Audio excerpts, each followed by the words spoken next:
Okay, I'm calling this finished. If there's...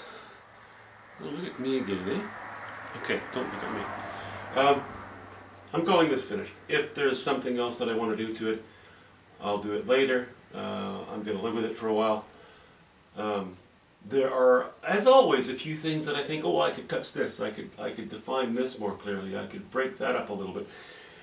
I don't want to end up with a poster, so I'll keep it a little bit, the last remnants of Impressionism. I'm going to cling to them. I like them. Now, I've laid a slash of light across here. Put a lot higher value on these buildings and fence and bush. I think it was a good decision. I quite like it now. A lot more just clarified content here.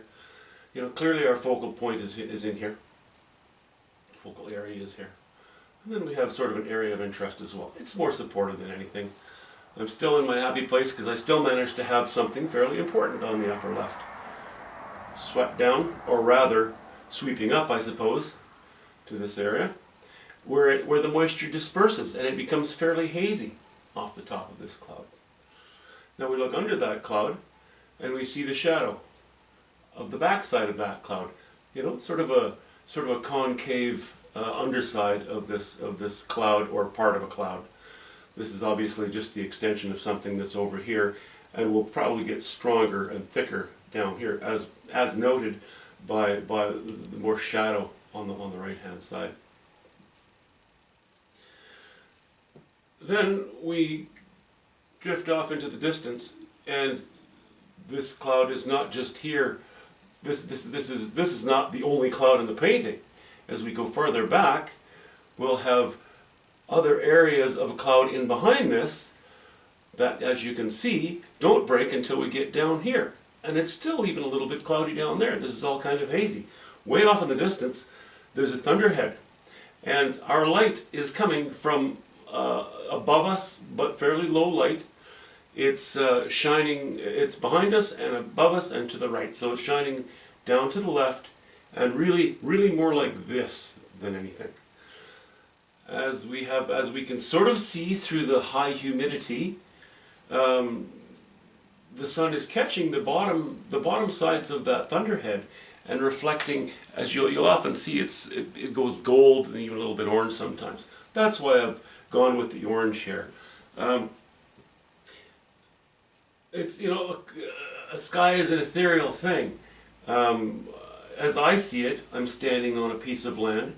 I'm in shadow. So there's another cloud up to the right and above us that's blocking the sun. But we have a break in that cloud, and that's just again shining a bit of light behind here. And behind this ridge, it's probably shining some light too, but we don't see in behind that ridge. We only see what's in front. I decided to keep going with this trail. Brought it right across. Have a bit of dirt pile up here, or exposed ground. Was using raw umber and a hint of alizarin crimson, and just little bits of white coming down across here. And then as I turned the corner and came this way, we started to go. We got rid of the alizarin crimson.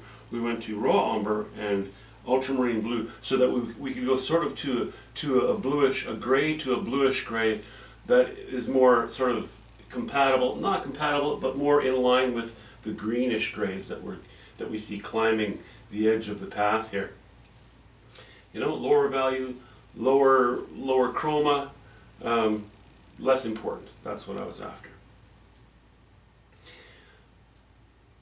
So yeah, so we have this cloud mass here. We have light. We have some sun, not direct strong sun, but a bit catching this cloud. Obviously slicing across these sheds, and then off in the distance we have sun again, but it doesn't look like it.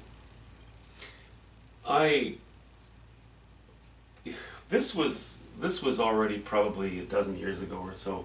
No, more like 20 years maybe, that I started to enjoy doing some sort of red shots here and there, putting more red in the skies. That sort of coincided with all the climate change alarmism, and certain radicals saying, "Oh, we're all going to burn to death." Well, no, we're not. We had a pine beetle kill, heavy-duty pine beetle kill throughout all of British Columbia, so many places, and I think that that's given rise to more forest fires in recent years. I think that with social media being what it is these days, everybody's aware of every little fire here and there, and the big ones. I'm not diminishing in any way the impact that these forest fires have, but the truth is still the truth. We've always had forest fires. People blame mismanagement of forests. You can blame all kinds of things. Do what you want. The fact is, the alarmism is what has made it seems to be a lot of people afraid or turned off by the look of a forest fire. Personally, I think forest fires are just gorgeous, beautiful. Yes, in their intensity, in their violence. I'm not thinking about the destruction. I'm thinking simply about the physical appearance of something like that. That's why I painted them that way to start with. Then it was suggested to me by several people who like gallery owners and what have you, that people can be a little scared of that because of all the forest fires that are out there, and so they worry about the sales. So I've kind of been a little more tentative when I've been painting things, and that's why I think in the first iteration of this I explained, no, it's not a prairie fire. It's just a red sky. Doesn't matter. There will always be somebody who looks at this painting and says, "Ooh, a prairie fire, or a fire, a wildfire of some sort. I don't like that." That's okay. Don't like it. I don't care. I do. I like it. So they can think what they think. But the sky is such an ethereal thing, eh? It's not like a let me back up the camera here a little bit. I'm leaning in and you're looking way too closely at my face. That's just, I don't know about you, but I hate a screen full of a person's face. Sky is such a multi-layered ethereal thing. You have light reflecting, refracting. You have ambient light, and all three of those play such a strong role in the scene that you're looking at. There's something that many people also don't take into account when they're looking at a landscape, and that is, what's going on behind me? What's the cloud behind me? Is there a big thunderhead behind me, that's reflecting light, or that I'm standing in the shadow of? All these things affect this small space that you're looking at. To the left, to the right, above.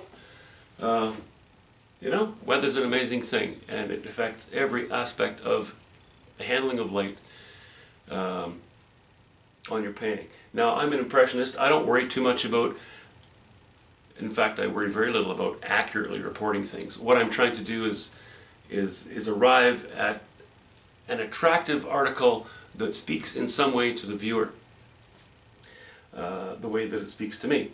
If we can share that little conversation visually, fantastic. I'll consider that a success.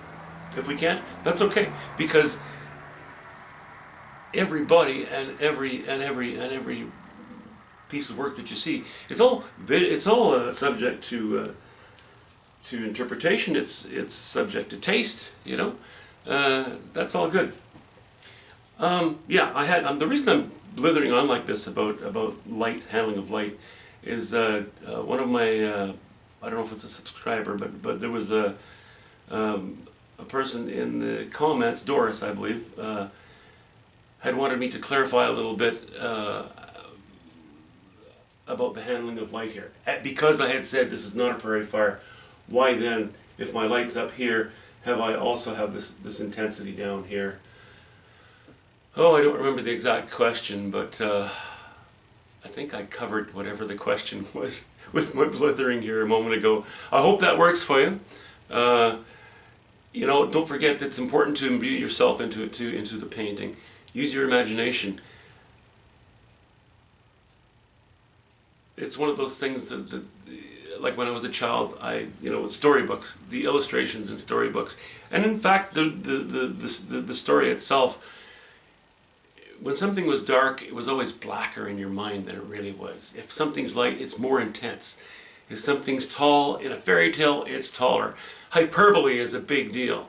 You know, on a canvas, we don't have we have height, we have width. We can falsify depth, but we can only work with paint.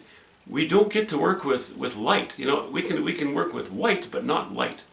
So in order to try to compensate for the lack of the third dimension, of an actual third dimension, I think it works well to exaggerate things, and that includes exaggerating chroma of color, sometimes hues, values, sometimes shapes. You know, that's where you get into stylizing a little bit.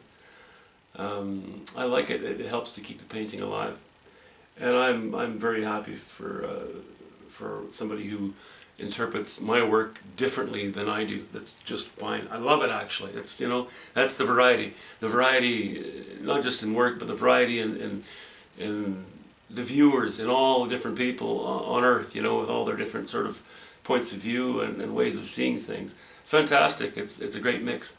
Makes a good soup, you know, variety. Okay, I'm just going to, I'll zoom in with the camera and give you sort of a close-up. We'll scan around with it, and I don't know what's next. I don't know what's next on the roster. Art Store's closed, I think. No, I'm not sure, because we're in Canada. We don't have Thanksgiving this weekend. I've got a couple 8x10 panels. Maybe I'll start playing with those. I don't know. We'll talk to you soon. No, I'm not saying goodbye yet. Let me just get behind the camera here and loosen it so that it's a little wobblier, and then let's start up here. See how I've kind of, the moisture is getting dispersed as the top of the cloud. It's not really it's almost a wannabe thunderstorm or the origins of a thunderstorm, but it's just gotten weak, and then you get the vapors just kind of dissipating from the top as they continue to rise. They just disperse into the atmosphere, and then slightly below it we have a little more energy there, a little more energy. You know, it's almost looking like the ragged underside of something serious.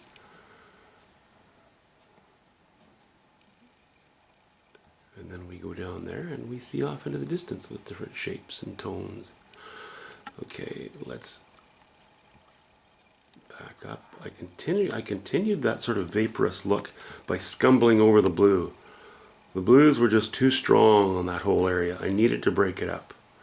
It's a soft painting. Blue not only attracts the eye, it can tend to stop your eye unconsciously. It's too much look at me and keep looking at me, which is fine for some paintings, but a painting like this I wanted to keep fairly soft, and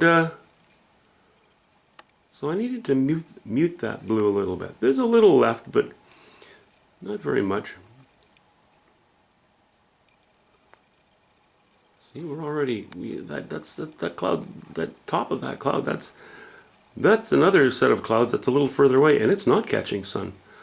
You know, on a cloudy day, there's all kinds of areas that do catch sun and areas that don't catch sun.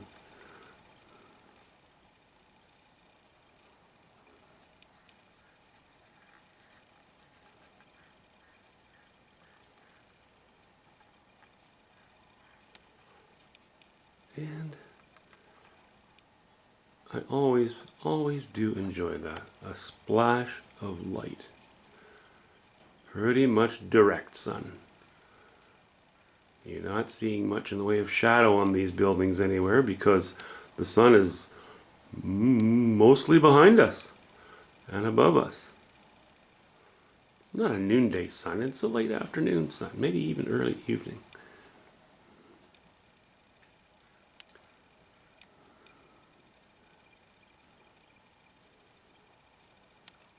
See, we're quite blue there. Grayish blue, going more towards the grays, warming up, getting towards some browns there with our raw umber. And then adding a little bit of, going into the area where I have a little bit of alizarin crimson mixed in with that raw umber. So it's a little warmer as we approach the sunlit area. I didn't want to show any direct sun shining on that trail, because then that trail would get lost in the field, and I wanted it to stand out quite strongly. It's sort of a design issue.